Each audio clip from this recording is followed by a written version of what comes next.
Welcome to Money Mondays with Melissa, where we talk about financial empowerment while exploring financial assistance available through local, state, and federal governments each month with a diverse group of subject matter experts. Chicago, are you ready to get financially empowered? Well, we've got just what you need. Without further ado, give it up for your Chicago City Treasurer, Melissa Conyears-Ervin.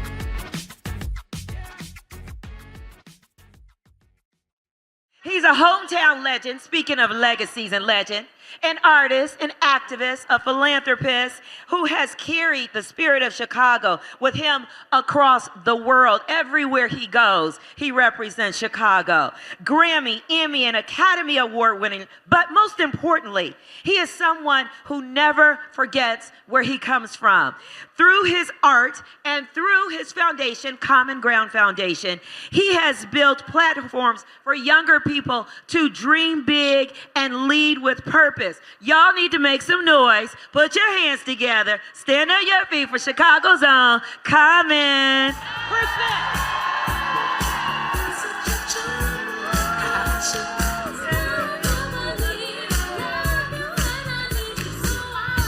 Come on, brother. Come on, brother. You gonna sit Peace, Chicago. What's up? How y'all feeling? It's a blessing to be home, y'all. It's a blessing. Y'all cutting up. All right, let us get to the panel. Let's talk about some things. You guys know, obviously we're here to talk about wealth, and we'll get to some of that, but also a big theme of today is about legacy, right? We got two Chicagoans here. We got Common, who grew up on the South Side, Madam Treasurer, who grew up on the West Side. How has this city shaped, what, South Side? West Side? Okay, well, guess what? It's all good because we got all the sides represented on this stage. So, Common, why don't we start with you in talking about how being from the South Side of Chicago has shaped your impression of legacy, what it means for you in legacy. Well, first I want to just say I want to thank God for this moment and salute our elders. I see the elders here. That's and right. The spirit of the ancestors that are with us. I want to say God bless the soul of Assata Shakur, who is one of my inspirations. Now, legacy. I started to learn about legacy when I was around my teachers, Mr. Brown, who was my math teacher, when I was around my mother, who was a teacher also, when I knew that Muhammad Ali actually lived somewhere in Chicago for a second, when I saw how galvanized we were when it came to Harold Washington running for mayor. I started to realize that people that would do for not only for themselves but did for their community were the ones that really had the strongest and biggest legacies. People that really had purpose higher than just themselves. So from that form of just being around it and observing it, I started my path of saying, man, I want to do something with my life. I want to do something fulfilling, but it's got to be bigger than me. And when I first started rapping, I didn't know that, like, I just wanted to be dope. I just wanted people to be like, yo, Common, you dope, and represent Chicago. But eventually I found out that these songs could affect people's lives and that I would actually be able to go out and travel in the world and see things. And I felt like part of my legacy had to be in the vein of Harriet Tubman, bringing back whatever I found, whatever information, whatever access, bringing that back to people who haven't had that access. So that's where the legacy started, and that's how Chicago helped shape me, because I saw all these elements of people who were creating a legacy in something greater than them. Right, and shout out to your mom, who's the first impression probably in your life, in my life, of yes. legacy. Yes. Dr. Sure. Hines. Dr. Hines. Love her. What about you, Melissa? How did growing up on the west side of Chicago shape your vision of what legacy should look like? So let me say this. I am like peacock proud right now on this stage. I got to tell you, because I was just talking to Common in the back, and I said, I know that if we would have had Common in concert right here, that we would not have been able to have his concert at UIC Forum. And I said, this is a topic that is not always talked about in our community. This is a topic not spoken of enough in our community. And so I am so peacock proud to be on this stage and see standing room of all of our residents of the city of Chicago. Let's give you a hand. Because we are changing lives today. We see Common on TV. We don't know everything that he's been through to get to where he is. And so this conversation is not about me. I'm just here participating with Val and Common. Because it's important to us that you hear from him. You see the glory, but you don't know his story. Okay. Go on and preach. And so I want you to hear from him today. But when I think about where I come from and where I am today, yeah, I was raised on the West Side, but I was actually born in Inglewood. That's why I stick up for my girl, Jennifer, because, you know, we Inglewood sisters. But I watched my single mother struggle. And I vowed that when I go to college, even being first in my family to go to college, when I went to college and I came out of college, I vowed that I would work for my community and work for my people, because we didn't have an opportunity to talk about financial health and building a legacy because my mother was working 2 and 3 jobs to make ends meet. So we didn't have those dinner table conversations. So what you're going to see before you for the next 30 minutes is a dinner table conversation where we're going to talk about how do we see stars and we want to get to where they are, but we need to sit down sometimes and learn the plan of how they got to where they are. So thank you, Val. No, thank you, Madam Treasurer, and I'm so glad you do it, and you've been doing that. So kudos to you for keeping that up and bringing out this crowd. Let's talk about that. You know, when I walked out here, I told Common, I said, you know, I have some prepared questions, but a lot of times I like to just get to the nitty gritty and get real with it, because we are here to talk about wealth and money. And like you said, Treasurer, yeah, we see Common now, but what was Common like when he was on the grind, when he decided he just wanted to be dope? He just wanted to be this, that, and the other, but then realized, okay, well, I'm going to make some money with this. Can be lucrative. How did you know how to handle money when you started making money? And number 2, what did it feel like when you got that first, like you had that first moment, you're like, I got some real money? Well, I have to say, like, music was something that I loved to do, and I knew it would be a way for me to take care of myself and my family.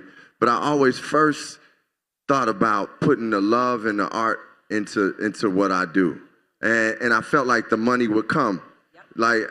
And I've heard interviews with different billionaires talk about how they put the passion into their product before the product became what it became. And I think that's something important that we should know, like, as business people, as black business people, one thing that we are born with is an instinct, that God instinct that we have. And when we listen to that also in business, that is very valuable, it's very important. Well, how did that play in my career? Early on, man, my first contract I signed, I remember getting a check for $5,000 that we had to split amongst 3 artists, me and my 2 producers. When I signed that contract, I actually sat in the back of the hatch of a car as we rode from that contract signing, because that's how big the car was. I was in the hatchback. But that journey rolled me to understanding that I would be able to make money if I kept my product at the level that it should be at. If I started to learn about growing as in the quality of the work that I was doing, and also establishing and knowing what I was about, like not just running just because money was being offered. Don't get me wrong, it was early on, it was like definitely that check to check type of living, because when you're an artist, you're basically a sole proprietor. You selling your business to people, and sometimes it's thriving and sometimes it's not. Where did my knowledge of business start to happen? It happened through the mistakes. It happened through the days of wondering if I'm gonna be able to pay for this next rent that I have, and also listening to my mother who had dealt with business in different ways. She worked at Gillette. She had opened a nursery school, so she had some knowledge in business. And one of the things that I really valued that she always did was, we gonna keep our money in Seaway Bank, in the black bank. We gonna keep our money flowing. What y'all know about Seaway? Seaway, y'all remember Seaway? Well, another thing she added to my plan of equity and growing my business was, yo, you should invest in some property. Once I got one of those checks where it was like, okay, I can actually do something, I actually invested in some property and bought myself a building, and I lived in the basement and made some good music in that basement and rented the apartments out above me and kept that property for a long, long time. It was a great investment. Now, some of business, I'll tell y'all a quick story about. This is why I'm saying stay true to your instinct and who you are when you're getting into business. I was approached, fast forward, when I started making more money, and I'm gonna tell you, in this business of entertainment, it's a roller coaster. It's a roller coaster. Sometimes you like, man, I ain't got to think about money. And sometimes you like, man, when is the next show? When is this next event? But that's when I learned you got to invest. So you don't always have to be there to make money. Your money can make money for you. And that happened when I started getting around people who were making a lot of money. And I started to ask questions.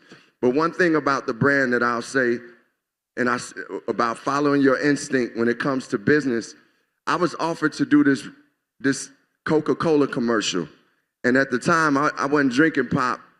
And I was on my vegan, I'm strong in this vegan thing. So I'm like, nah, I'm not taking this, I don't want to do this. And this was the biggest deal I had ever been offered at that time. So at the time, my mother is calling me because my manager said, man, you need to talk to Rashid. He tripping. So is she the only one that can reach you and nobody else can? Well, she didn't reach me with that. She tried to. She was like, listen, this money will pay for your daughter's college. Man, come on. And she told my cousin to talk to me. Everybody was talking to me. And I said, no, I'm not going to do it. And the person, his name is Emmy-winning. He ran Interscope Records and started Beats. One of the biggest moguls in music and entertainment. Called me and was like, man, you need to do this. I was like, I'm not doing this because I'm not drinking. I don't drink pop, and I don't actually like what the creative is about. It don't align with me. Now, this is the biggest money I could make at that time. And I said, no. So they came back 2 days later and doubled the money. I said, okay, let's figure out how to do this. Where that pop at? Okay. So, but what I did was I put my creative team on it. We created the music. We had a director that was the right director that would present it. I said, no, I'm not going to hold a can of pop in my hand, but I will, I actually talked about in the song for the commercial, talked about being authentic to myself and the struggle I went through for this commercial. So I spoke out about authenticity in the commercial. It eventually became a big business situation for me, but I stuck to who I am and didn't sell myself just because it was a whole lot of money on the table. That's my education in business, and I'm still learning. I want to say that. I mean, you know, Treasure, it's always a evolution and a growth, right? Yeah. I mean, this is exactly what you wanted, Treasure. You're talking about you don't know the story behind the glory. Have you ever told that story before? I mean, I've told it to some people, some friends. Not to us, though. Not to Chicago, not to my people. Yeah. Yeah, no, I think one of the biggest takeaways I got from that is your passion. Not necessarily chasing the money, but whatever it is you're passionate about, whatever that thing is that drives you, let that motivate you, and then the money will come. Yes. And then sticking to your core. your values, what you believe in. I think I made Common cringe when I told him, when I started off in TV in Roswell, New Mexico, almost 30 years ago, I took a job coming from Los Angeles to a small town with 50,000 people for $5.65 an hour because I wanted to do TV. Wow. $5.65 an hour. Think about that. I went in as a reporter trainee, not even a real reporter. Wow. They said, okay, well, we got a job for you. You can be on there. You got to shoot your own stuff. You got to write your own stuff. You got to edit it. You got to deliver it. You got to go on. So imagine me in these hills in the middle of Roswell, New Mexico with my big old camera and my $5.65 till I got there. I worked, but guess what? I wanted it. Yes. And then before you knew it, it was $6.35 an hour. I said, oh, I got a raise. Exactly. Then to Topeka, Kansas, it was $18,000. Yeah. So I was really rolling in it. Yeah. Well, that's the thing, Val. Like, one of the things that I want to say when it comes to wealth is like your value, knowing the value of yourself, and what, like, part of your wealth is the quality you bring, what you do, and like the integrity you bring to it. Because if I look back at my career musically, I wasn't the biggest seller of records. I wasn't the biggest radio artist, but I was consistently and still consistently getting shows, getting partnerships, and getting like collaborations at high levels because of the quality and because of the value that I brought to myself and my brand. Because people talk about brand, as an artist, my brand was me. So the quality that I brought and the no's that I said, as you said, Val, sometimes it's like you got to know what you're passionate about, know what you aligned, and know what's in your purpose. That's why, man, like big deals, small deals, I put my prayers in that I'm in alignment with what my purpose is when these deals are coming through. And when they do, they seem to resonate on another level. Yep. And if they're not in alignment with me, it usually don't really come off well. Even if I got the check and I thought I was trying to do something good, it don't actually come off well. So it's important to know who you are and know what you want and find those things that are, I don't care what age we are, find those things we passionate about, because those things can turn into, listen, I was just in London at an art exhibit, and an artist that really came up in Chicago named Kerry James Marshall, his paintings were selling for $19 million. What? $19 million. And he was on display at the Royal Academy of Art in London. And I was like, man, this person did this for the love. He did this for the love. And he painted some things about Chicago that I was so proud to be in London and see his paintings. But the point is, he didn't know coming into this business that he would have a painting that would sell for $19 million. But it was his love and passion towards his craft. Your craft may be your store you opening up. Your craft may be like, man, I want to own real estate. But put that passion and love and use that intelligence and that instinct to do everything you can to make it at the quality level and at the highest level. And it will turn out to be financially viable for you too. Common, I want you talked about, I hope y'all taking notes and really listening because he's really dropping some gems and keeping it real. But you even talked about the no's, right? The failures. Do you have any financial regrets or anything, any failures that you, because to me, out of failure comes lessons. There's always some kind of lesson or some sort of takeaway where you think, okay, that didn't work out. But out of that failure or out of that no, I take that NO and turn around and say, okay, it's on for something else. Yeah, well, I definitely have, I have had failures. And that's okay. I learned, as you said, from the failures. But one thing I always like kick myself in the butt about is like, I've been on a health kick since like the late 90s. And now like health and wellness is one of the big businesses that's happening in the United States. I was searching for Whole Foods back when there wasn't no Whole Foods in Chicago, and thinking about eating healthier and eating cleaner and protein shakes and green juices and just wellness.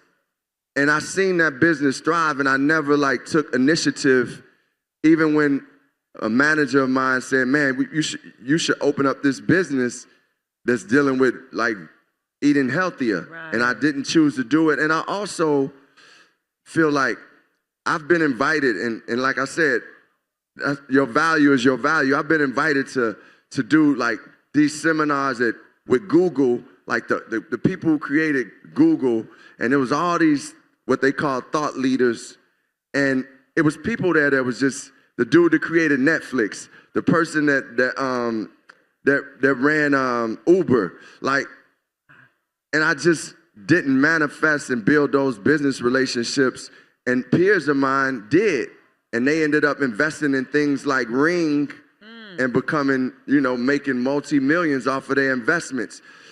My failures have been in, because I'm from Chicago. I ain't gonna be around you just because you got money.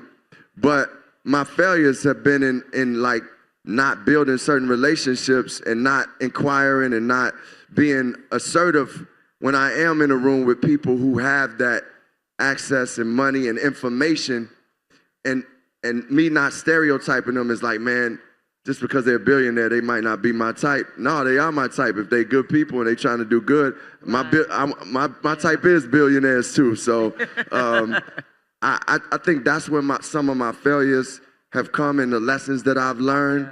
And it's okay like to make those, to have those moments, because in everything we always can grow in the worst and most difficult situations.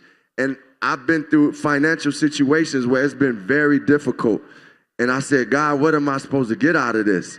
And some of my lessons have been to be a good steward with the money I get. Some of my lessons have been to be a cheerful giver, too. Even when things don't seem as good, still be cheerful. And some of my lessons have been about the law of attraction and understanding even what true faith is. Because we have a tendency to separate financial wellness with spiritual wellness, but the Creator definitely wants us to live in abundance. And once we accept that and recognize that, then we call it into being.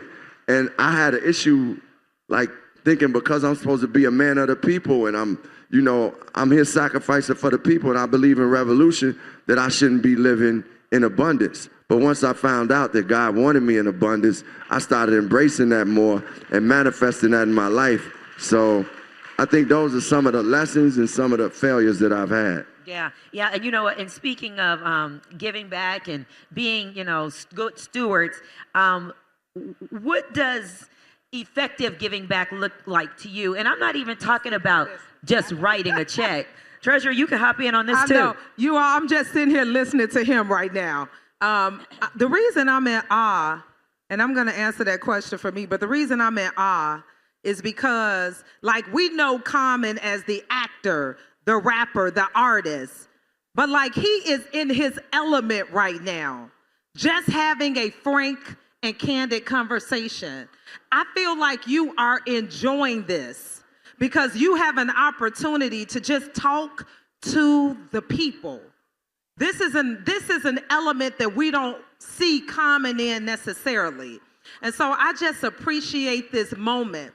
But what I want, now this the treasurer speaking with my hat on, we got this beautiful building wealth today for tomorrow.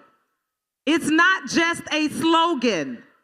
This stage is not beautiful. This room is not beautiful for you to walk out of here like you came. Let's clap. What you're hearing from Common, this is like real talk, as we say.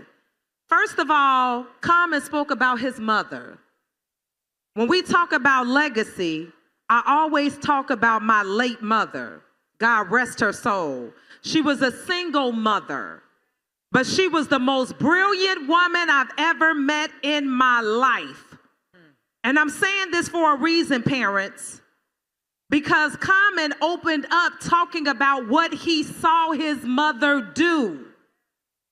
And I always ask my fellow parents, when our kids see us, what do they see? Do they see someone that spends every dime they have? Okay. Do they see someone looking good, but know how to save money? Know how to invest in a future for their family?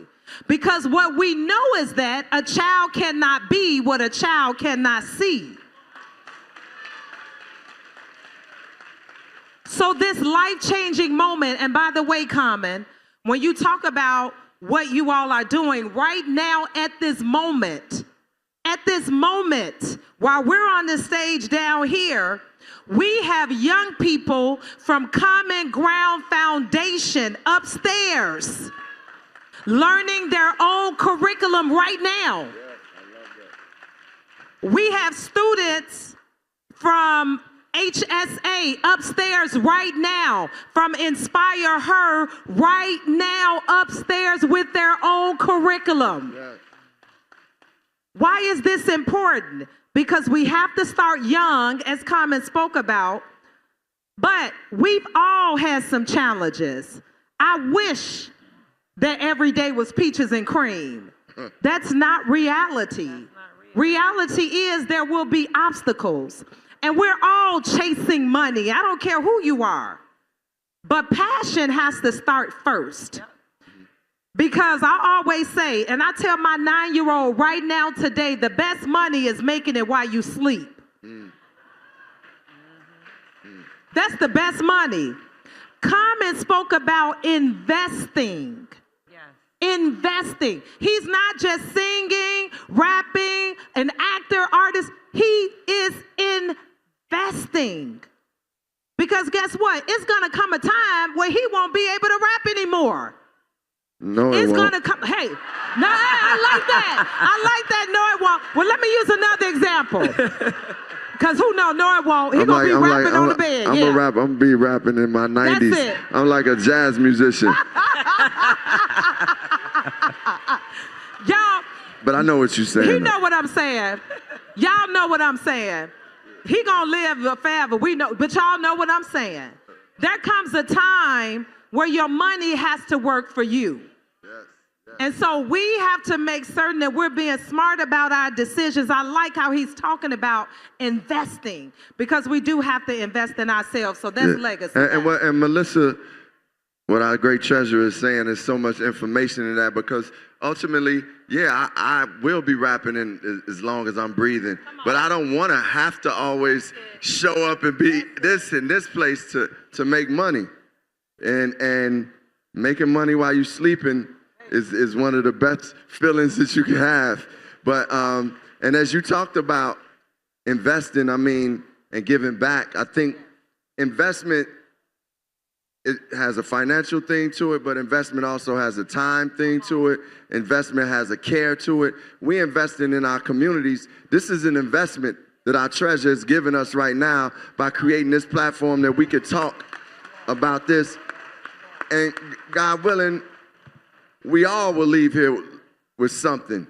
But the fact that we even had this opportunity to share in this, and we will leave with something, and that's investing. And I think, for us, the giving back has to be like, it has to be a holistic thing. Like, that's what the Common Ground Foundation is about. That's what I'm about. Like, I know I want to build our people up spiritually. I want to build us up emotionally in our mental health and wellness. I want to build us up financially. I want to build us up health-wise. I want to build us up as a community as we share and giving back to our communities, because as we feed each other and let the dollar circulate, everybody can move and breathe and be okay, and we'll have a lot less violence and a lot less people trying to take from us when more people have. And when I hear my mother tell me, because of segregation, how they had to go to black businesses and support them, I really want to make sure we encourage each other to support our businesses and start our businesses and figure out how to educate our young people to be thinking ahead about what their businesses will be about. Even if they have some other profession, you still can have a business. I started off rapping, but I'm an actor too. I do speaking engagements. I invest in other businesses too. So it's like putting your faith and your work and passion in certain things, and also being able to get information and share and invest in to build your community is how you give back, for real. And you know what? You kind of segued perfectly into this next question, because wealth is often defined as money. But wealth can show up in other ways. How do each of you see wealth in your life? And I know I ain't on the panel. I'm supposed to be asking the questions, but I got something to say too. Tell us. You know what? My husband always says, access. Yeah. Access is wealth. You may not have all the money in the world, but because of your relationships, because of your passions, because of the connections that you may have access to places that money can't necessarily get you in. That is a really great definition, and I'm glad you said that. That's something for me to learn, even though I experience it at times, because sometimes I do go to the restaurant and it's packed, but they still give me a seat because of the wealth that I've built up. And it ain't about money, but it's about just the access.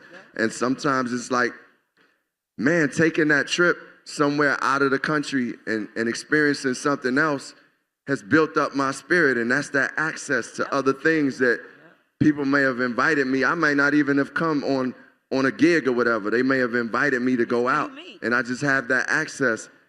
I love that definition of what, because I always felt that, like, one of the most important things money can do for you is create access and freedom. Freedom to do the things that you need to do, freedom to make sure your community is taken care of, but more, that your home and your loved ones are taken care of. Making sure that, if you say, I want to get up and go to Turks and Caicos, I can go there. Or I want to go to Ghana, I'm going there. Like, that access is amazing. And that's one of the things that I think money brings.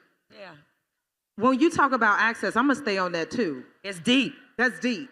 Because we always talk about, me specifically, I talk about access to capital.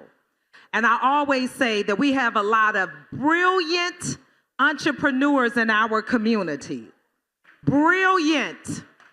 And then I also say, while many of us, we believe in a higher being and we have a rich father above, if you're like me, you don't have a rich father on earth that can just write $1 million check and seed that brilliant idea that I have. Mm-hmm. And so we have many entrepreneurs. I mean, there are so many brilliant ideas. Oh, yeah. So when Common talks about he can invest in businesses, one thing about us, and I remember it used to be a time, because my mother would tell me about it all the time, that communities would be a community. Where when I have, you have. And it wasn't about me having and I leave you behind. I would take you with me. And so we have to do more of when I get, you got. Yes. And so I am so excited about this platform, but I'm thinking about young people and their access. Because I tell people all the time, Melissa is going to be okay. Let me be very clear. I don't have the money that Common has. I may not even have the money that Val has, but I got what I got. I love her. But I'm going to be okay. I'm comfortable. But I'm working for those behind me. Because it's important when I look at internships, all of these businesses that are vendors here today, we push them for internships for young people. Because I need young people to get in this element. And I tell young people all the time, what you see on the street corners, ooh, that ain't no money. No. I done been in rooms that got money. I'm talking about billion-dollar investments. I'm talking about fund managers, asset managers, where they're not coming into a room unless the deal is at least $50 million. There's real money out here. But if our young people don't have access, they don't know about it. And so I live for them to know about it. And you actually were in my head because I was thinking as we kind of wrap up about impact, right? When you think about what you want your impact to be when you leave here, that leads into legacy, which is another theme of the weekend here that you put together, Madam Treasurer. But when you think about impact and legacy, that's what you want. That's what I want. I want people, when I see people right now today, they say, why do you care so much about us? That's a question. Because a lot of times we feel in the community that nobody does. And we feel in the community, especially elected officials, we always feel like they've forgotten about us. But what's important is I tell people, how could I forget about somebody that is me? Like, you are me. And I see my mother just came in, my mother-in-law. This is me. We have struggles like you have struggles. But you can't forget where you come from. When Common, I know he gonna speak next, but he has not forgotten where he came from. For him to have young people, listen, he bust those young people in to come here today that are upstairs learning about finances. He didn't forget where he came from. He didn't have to do that. But it's continuing to reach back. That's what I want my legacy to be. Dope. Common? Yeah, well, I wanted to add on to what our treasurer just said, and once again, thank you for this. I'm really and just grateful to be here with you all and like just building. Yeah. It's amazing to see the people here and the energy here, from the elders to the young. I'm just grateful, and this is what I live for. This is what this is the things that fulfill my life. Like, yes, I love getting awards and I love being on movie sets. I love it. But this is like the completion of me when I get to be amongst my people talking about how we're going to build ourselves up and knowing that we're building. So when it comes to any way that I want my legacy to be, I don't know all of what I want my legacy to be, but I know I want it to be love in action. Like, I want people to think about, when they think about who I am to be, yo, this brother is love in action. And what I mean by that is, like, not only do you get the love of what you feel love to be as a caring and understanding and hearing and being present for people, but also being action, creating opportunities for people, creating situations to better ourselves and better our communities, and putting that in action amongst all our people. And I really want, like, people to look at and say, man, Common, he came back home and showed us love in ways that we could be better for ourselves, and we'll be able to pass on to generations forever. And we've actually done better than him with what, because of the love that he has shown and the love that he is connected with. So I really want to be here with love in action. That's it. That's it. Y'all give it up for Common. Thank you all. So